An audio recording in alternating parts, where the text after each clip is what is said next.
नमस्कार, मैं डॉक्टर अतुल शाही। आज का टॉपिक है अभिक्रमित अनुदेशन के मौलिक सिद्धांत। जैसा कि आप सभी जानते हैं, अभिक्रमित अनुदेशन स्वचालित एवं वैयक्तिकता पर आधारित होता है। इसमें छात्र सचेष्ट रहकर स्वयं अपनी गति एवं सामर्थ्य के अनुसार सीखते हैं, जिससे उनमें आत्मनिर्भरता एवं आत्माभिव्यक्ति की भावना का अभ्युदय होता है। अभिक्रमित अनुदेशन अनुदेशनात्मक क्रिया को अनुदेशन एवं स्व अधिगम में परिवर्तित करने की तकनीक है। इसमें विषय वस्तु को छोटी छोटी श्रृंखलाओं में विभाजित किया जाता है। अधिगमकर्ता इन्हें पढ़कर सही अथवा गलत अनुक्रिया करता है। गलत अनुक्रियाओं को वह ठीक करता है और सही अनुक्रियाओं की पुष्टि करता है। प्रसिद्ध मनोवैज्ञानिक B.F. स्किनर ने अभिक्रमित अनुदेशन के कुल 5 सिद्धांत बताए हैं। पहला लघुपद सिद्धांत, दूसरा पृष्ठपोषण का सिद्धांत, तीसरा सक्रिय अनुक्रिया सिद्धांत, चौथा स्वगति सिद्धांत और पांचवा अधिगमकर्ता परीक्षण सिद्धांत। आइए अब हम इन सिद्धांतों के बारे में विस्तार से चर्चा कर लेते हैं। पहला सिद्धांत है लघुपद सिद्धांत। इस सिद्धांत के अनुसार संपूर्ण पाठ्यवस्तु को छोटी छोटी इकाइयों में बांटा जाता है, जिसे हम फ्रेम कहते हैं। इसकी प्रत्येक इकाई अर्थपूर्ण होती है।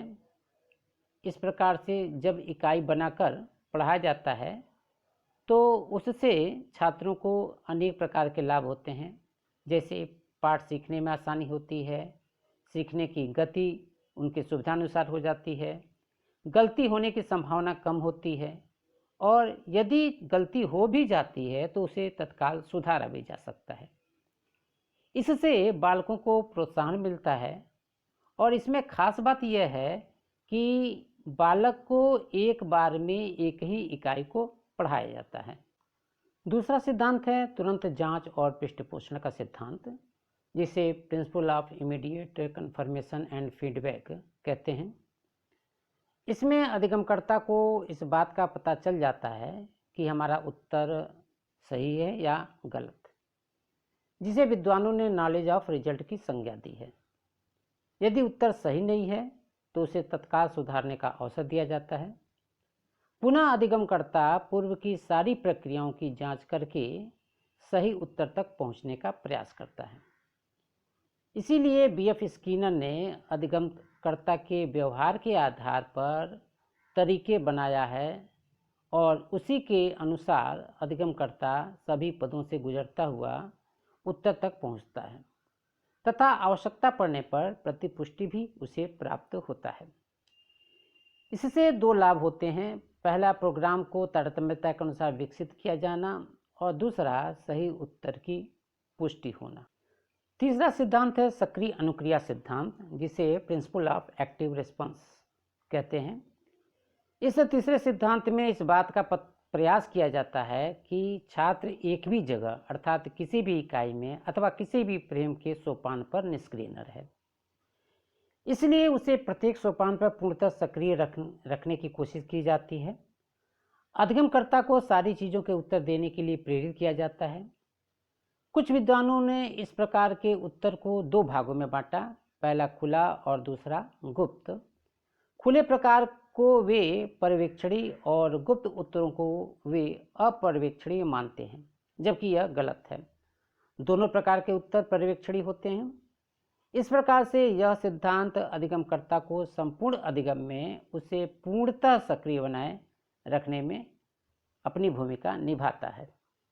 चौथा सिद्धांत स्वचालन अथवा स्वगति का सिद्धांत, जिसे प्रिंसिपल ऑफ सेल्फ पेसिंग कहते हैं। यह सिद्धांत पूर्णतः बालक की वैयक्तिक भिन्नता पर आधारित होता है।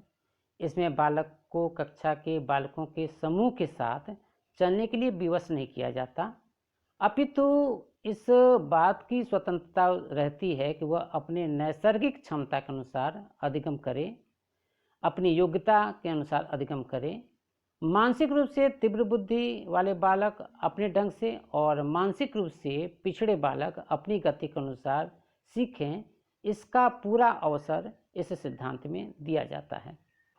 और अंतिम सिद्धांत है स्व परीक्षण का सिद्धांत, प्रिंसिपल्स ऑफ सेल्फ टेस्टिंग। इस अंतिम सिद्धांत में छात्र अपने उत्तर को एक कागज पर नोट करता है और जहां वह उत्तर गलत हो जाता है तो उस गलत उत्तर होने के कारणों का पता लगाता है और उसे दूर करने का प्रयास करता है। यदि आवश्यकता पड़ती है तो प्रोग्राम की कतिपय कमजोरियों एवं त्रुटियों को सुधारा भी जाता है।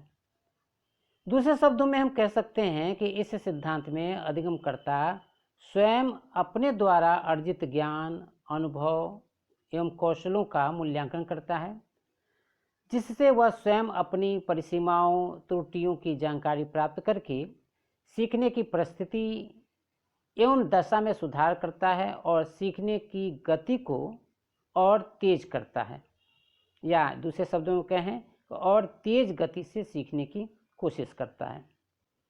आइए अब हम जान लेते हैं अभिक्रमित अधिगम के प्रारूप के निर्माण के बारे में। अभिक्रमित अधिगम के प्रारूप को बनाना एक कला है जिसमें अनेक कौशलों की, तकनीकी विधियों एवं प्रविधियों की आवश्यकता पड़ती है।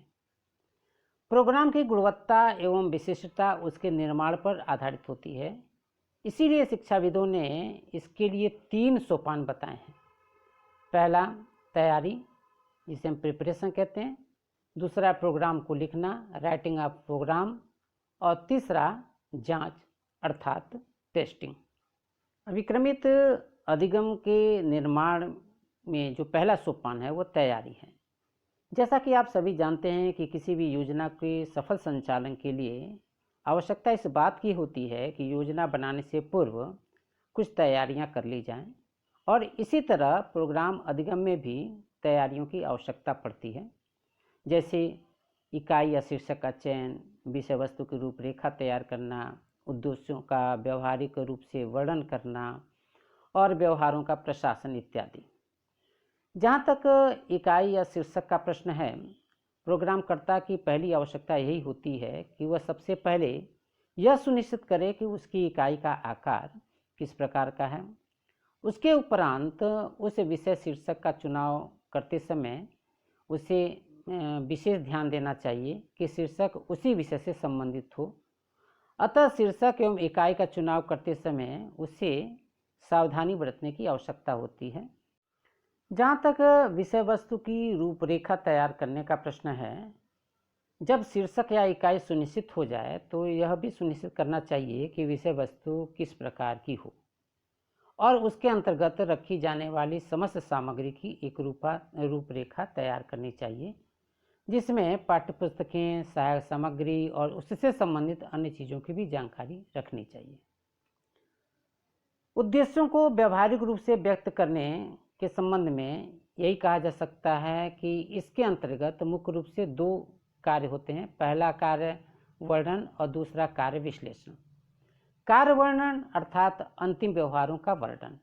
इसके बारे में पीटर ने 1966 में बताया था कि सर्वप्रथम बालक के अंतिम व्यवहार को व्यक्त करना चाहिए और क्रमशः अंत में प्रविष्ट व्यवहार तक पहुंचना चाहिए।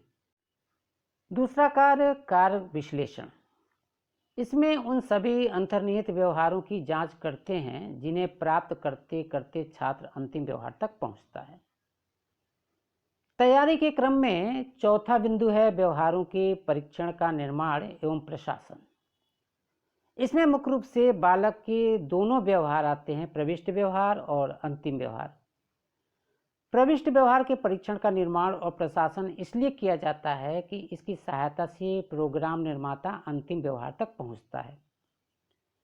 जहाँ तक अंतिम व्यवहार का प्रश्न है, इसका परीक्षण मुख्य रूप से कार्य वर्णन पर आधारित होता है। यह छात्र के अंतिम व्यवहार को जांचने के लिए किया जाता है कि छात्र के अंतिम व्यवहार में कितना परिवर्तन हुआ। आइए अब हम बात करते हैं अभिक्रमित अनुदेशन निर्माण की दूसरे बिंदु की, जिसे हम अभिक्रमित लेखन कहते हैं। जैसा कि मैंने आपको बताया कि पहले खंड में प्रोग्राम की तैयारी करते हैं, उसके बाद उस प्रोग्राम को लिखने की आवश्यकता पड़ती है, जिसे हम छोटी छोटी इकाइयों में लिखते हैं। इस खंड में भी मनोवैज्ञानिकों ने कई उपभाग बताए, जैसे विषय वस्तु को छोटी छोटी इकाइयों में लिखना, उत्तर देना, उत्तरों का पुष्टिकरण या सुधार करना, उत्तर देने के लिए अनुबोध करना तथा फ्रेमों को उचित क्रम में रखना। अब हम बात कर लेते हैं अभिक्रमित अधिगम रचना के अंतिम पॉइंट पर, जिसे परीक्षण एवं पुनर्लेखन अर्थात टेस्टिंग एंड रिवीजन के नाम से जानते हैं। हम सभी जानते हैं कि किसी भी प्रोग्राम की तैयारी और उसे लिख देने मात्र से वह पूर्ण नहीं माना जाता, वरन उसका आकलन करना होता है, उसकी जांच करनी होती है, जिसके लिए हमें मूल प्रतिवेदन लिखना होता है। इसके अंतर्गत प्रोग्राम निर्माता 5 से 10 छात्रों के साथ बैठकर ड्राफ्ट बनाता है। उसे बनाने के साथ बीच बीच में वह यह भी पता लगाता रहता है कि छात्र को किस तरह की कठिनाई हो रही है, कहाँ सुधारने अथवा बदलने की आवश्यकता है, और यह क्रम तब तक चलता रहता है जब तक छात्र भली भांति समझ न ले, तभी ड्राफ्ट को लिखता है, और लिखना भी चाहिए। जब ड्राफ्ट तैयार कर लिया जाता है तो आवश्यकता इस बात की होती है कि उसकी जांच की जाए।